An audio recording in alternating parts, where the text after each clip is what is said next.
We grew up in Kalihi, Palama, about a block and a half away from Palama Settlement. And Palama Settlement to me was the haven, was a safe haven.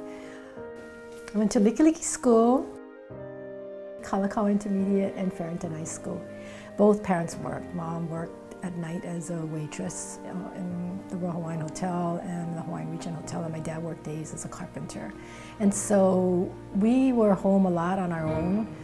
My dad was very kolohi, and he was gone most of the time. He really didn't have a lot of time to spend with the kids. It was really my mom who pretty much reared us.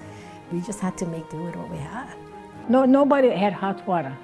Hot water was a luxury. And if you had hot water, oh, you was kind of really more little high class already.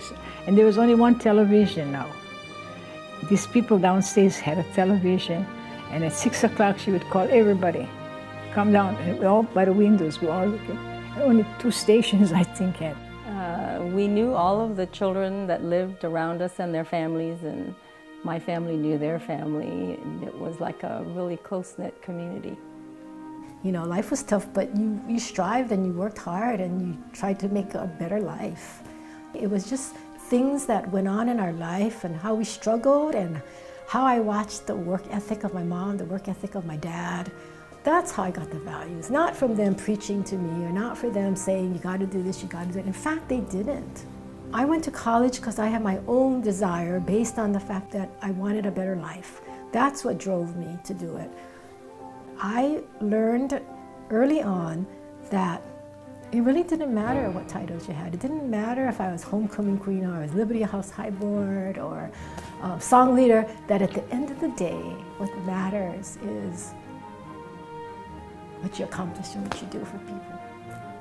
She thought it was a long shot, but she thought she could help the people. You know, she said that several people had come to her and said, you know, you can do this, you can do that, or we need this, or we need that. And she thought, well, that's pretty easy. You know, why can't somebody do that? Why can't somebody do what the people want? What's so hard about it? And so she thought she could make a difference. For the 30 years that I've been in public office, I've been a representative, a council member, a senator. And I know I have this image of being tough, but you know, this isn't an easy job. And we can pass a law that's going to dictate that you're gonna have to pay more at the grocery stores, more for your electricity, more for your cost of living, and some people are living from paycheck to paycheck.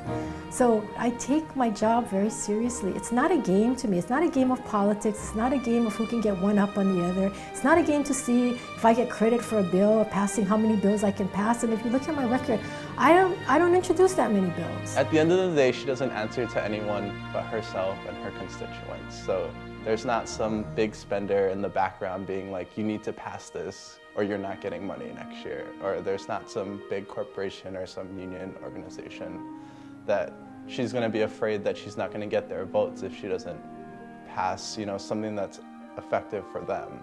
It's always something for the community. It's always something that's gonna make Hawaii run better.